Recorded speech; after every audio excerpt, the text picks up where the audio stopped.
Yes, just as you expect, Bronwyn Bishop and I, we solve the world's problems during the breaks as well. Stephen Conroy is always welcome in the man cave, but we know it's grand final week and he loves a public holiday on a Friday for no apparent reason. The game's the next day and you're not going to the parade. All right? No, definitely not. Yeah, China. So the United States knows that when it comes to electric cars, China's capacity to build more of them for less, because of course slave labour, etc., means that that market is currently being flooded. Australia, by the way, I'll double check this for tomorrow, but now Chinese cars and Japanese cars are basically the same in terms of how many are sold in Australia. The Chinese ones are now, of course, cheaper versions of petrol, but more likely to be any type of electric car.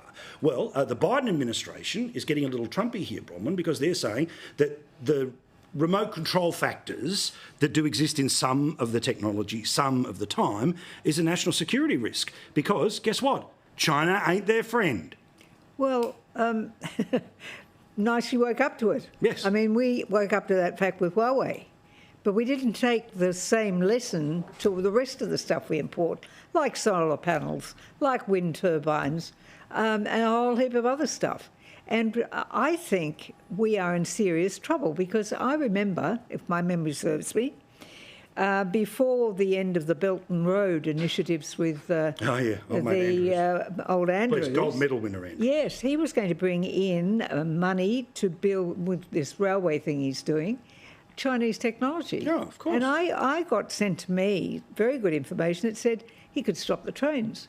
China could stop the trains. Nothing to see here. Absolutely. And I think we have been very naive, allowing someone who's a potential enemy to have the ability to shut down our entire electricity grid, to stop cars dead in the street, to be spying on us, to seek information. Well, don't forget, I just find the naivety that we've gone into these relationships quite stunning. Well, literally, again, go check these videos out on YouTube, right? I'm not talking about BitChute and sort of weirder stuff, right? I'm talking about people that can tell you about the type of surveillance information that may well be in certain cars, right? About, the geo-tagging where they know where you are all the time, the microphone that's on all the time. And I'm getting conspiratorial about it, but that's a reality of everything that is listening to us while we are doing nothing.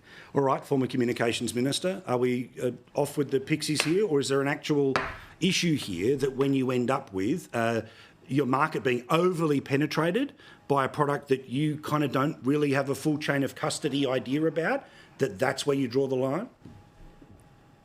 Look, it's absolutely something that we should have a good hard look at. I mean, I know Bronwyn likes to pretend the Liberal Party broke the mould on banning Huawei first, but when I banned them in 2011-12 from being part of the National Broadband Network, it was based on security intelligence information. And when you understand, particularly where you have software upgrades that get pumped through the system, it is very, very hard to keep track of what is being put into your vehicle or into any of the other things, our infrastructure. That's why you can't let the Chinese own a whole range of important infrastructure now in this country, because you just can't guarantee its security.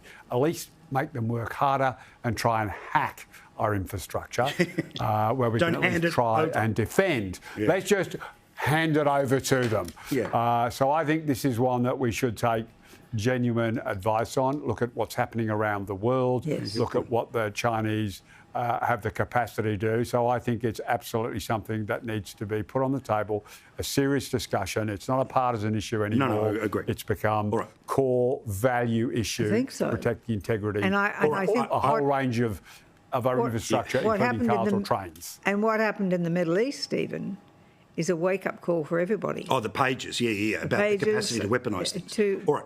I've literally got a minute. I'm sorry to do so. A bumper sticker from both of you. In that report that I mentioned before about the difference between public and private opinion, which one surprised you the most or didn't really surprise you the most, Bronwyn?